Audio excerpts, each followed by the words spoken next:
بسم اللہ الرحمن الرحیم۔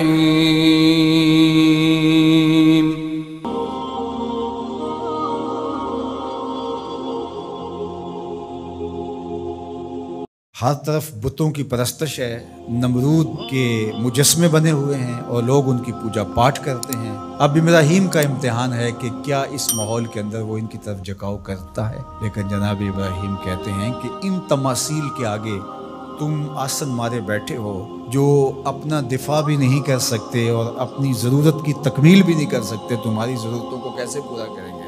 تو یہ میرے رب نہیں ہو سکتے۔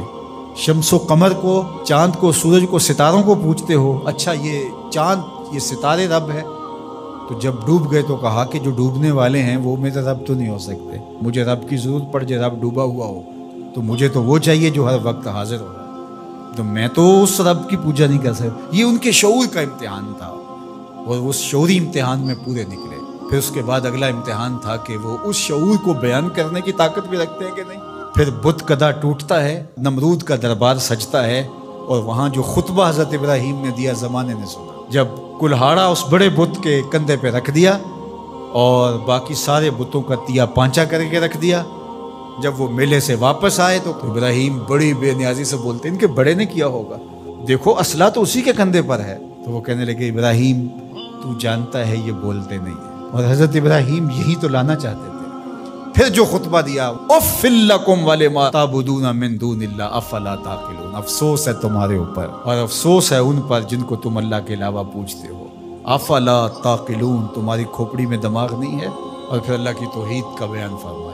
پھر اس کے بعد جان کا امتحان آیا، تو پھر جلتے ہوئے شعلوں کے اندر جس طرح ہنس کے داخل ہوا پیغمبر، یہ الگ اور نرالی شان تھی۔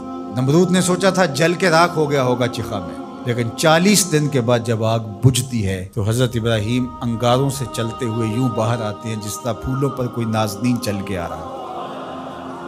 پھر 87 سال عمر ہے، اللہ تعالیٰ پھر حضرت ہاجرہ کے بطن سے حضرت اسماعیل کی صورت میں اولاد عطا کرتا ہے۔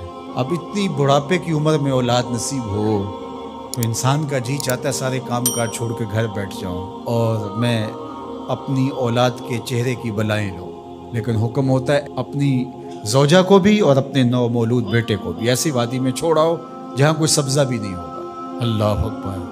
پھر اسماعیل علیہ السلام کی ایڑیوں کے رگڑنے سے زمزم جاری ہوتا ہے۔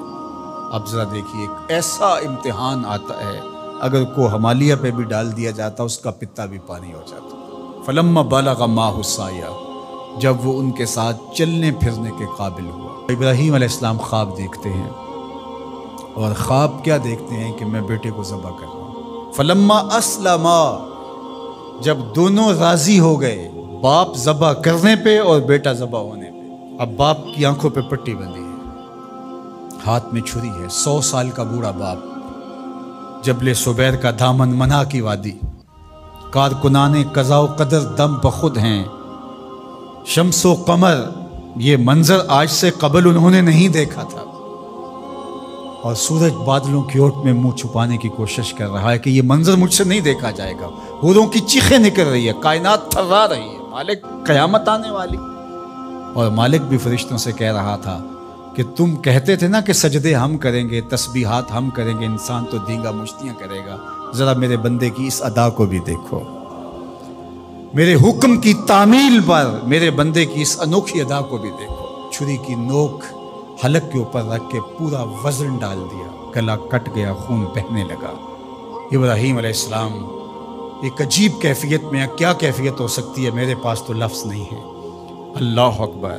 جلدی سے جو ہے وہ آنکھوں سے پٹی کھولتے ہیں تو دیکھتے ہیں کہ منظر بدلا ہوا ہے، بیٹا سمجھ کے جس کو ذبح کیا وہ تو دمبا تھا، اور اسماعیل علیہ السلام پاس کھڑے مسکرا رہے ہیں، اور پاس حضرت جبریل امین بھی کھڑے ہیں۔ یہ اس بات کا عملی ثبوت ہے یہ وہ دمبا لے کے آئے۔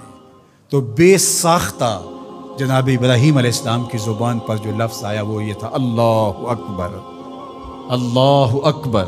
تو حضرت اسماعیل بولے لا الہ الا اللہ واللہ اکبر، پاس کھڑے جبریل بولے اللہ اکبر وللہ الحمد۔ اللہ نے کہا اے ابراہیم تمہاری قربانی کی سنت کو بھی قیامت تک جاری رکھیں گے، تمہاری زبانوں سے نکلے ہوئے جملے بھی مرنے نہیں دیں۔ وَنَادَيْنَاهُ أَن يَا إِبْرَاهِيمُ، قد صدقت رویا انا کذالک نجزی المحسنین، اس حال میں ہم نے ندا دی ابراہیم تو نے واقعی خواب پورا کر دکھایا۔ ان ھذا لہو البلاء المبین، اللہ فرماتا ہے یہ بہت بڑا امتحان تھا، یہ چھوٹا امتحان نہیں تھا۔ اور پھر میرا رب ہو کے کیا کہتا ہے، سلام علی ابراہیم، اے ابراہیم تیرے اوپر سلامتیاں نازل ہوں۔ اللہ اکبر۔ پرسوں بھی میں کسی منڈی کے قریب سے گزرا، کہتے ہیں اس علاقے کی سب سے بڑی منڈی ہے، تو ہزاروں جانور، ہجوم محبت، اور سڑکوں پر، گلیوں میں، بازاروں میں کوئی یہاں گائے لے کے جا رہا ہے، کوئی بیل، کوئی اونٹ اٹھا کے لے کے جا رہا ہے، تو بے ساختہ میری زبان سے یہی نکلتا ہے، سلام علی ابراہیم، ابراہیم تیرے اوپر سلامتیاں نازل ہوں۔ اللہ اکبر۔ اور اس قربان گاہ پر، جس قربان گاہ پر حضرت اسماعیل کو لے کر کے چلے تھے، منا کی وادی میں جبل سبیر کے پاس، وہاں 25 لاکھ حجاج جانور ذبح کریں گے، تو منا کی وادی اس گونج سے منور ہوگی، آواز آ رہی ہوگی، سلام علی ابراہیم، ابراہیم تیرے اوپر سلامتی۔ ابراہیم علیہ السلام نے چھوٹا کام نہیں کیا، بہت بڑا کام کیا، لیکن میرے رب نے بھی پھر جو اعزاز دیا، جو تکریم دیا، عرض کی گئی یا رسول اللہ یہ قربانیاں کیا ہیں؟ فرمایا تمہارے باپ ابراہیم کی سنت ہے، قیامت تک وہ نقشہ ہماری آنکھوں کے سامنے رہے گا، اور لوگ اپنے قیمتی متاع کو اس طرح قربان کرتے رہیں گے۔ ہمارے ایک بزرگ فرمایا کرتے تھے کہ ہر بندے کا کوئی نہ کوئی اسماعیل ہوتا ہے، جب تک وہ اپنے اسماعیل کی گردن پر چھری نہیں رکھتا رب کا قرب نصیب نہیں ہوتا۔ تو اپنی عزیز ترین متاع اللہ کی راہ میں قربان کرنے کا موقع آ جائے، وہ جان ہو، وہ اولاد ہو، وہ مال ہو، وہ منصب ہو، جب حالات تقاضا کریں اور آپ کو لگے کہ میرے مالک کا مجھ سے یہ تقاضا ہے، تو راہ خدا کے اندر قربان کرنے کا جب یہ جذبہ اس لیول تک پہنچ جائے، تو پھر آپ اس نور سے مالا مال ہوتے ہیں، اس فیض سے فیض یاب ہوتے ہیں۔ ہمارے لیے یہ واقعات اس لیے رکھے، ہم تو چھوٹے چھوٹے امتحانوں سے ڈر جاتے ہیں، ہمیں بڑے امتحان بھی دینے پڑے تو ہمارے بڑوں کی سیرت یہ ہے کہ ہم کشادہ دلی کے ساتھ، خوش دلی کے ساتھ ان امتحانوں سے گزریں، پھر ہمارے رب کی رحمتیں اور کرم نوازیاں ہمارے شامل حال ہوں گی۔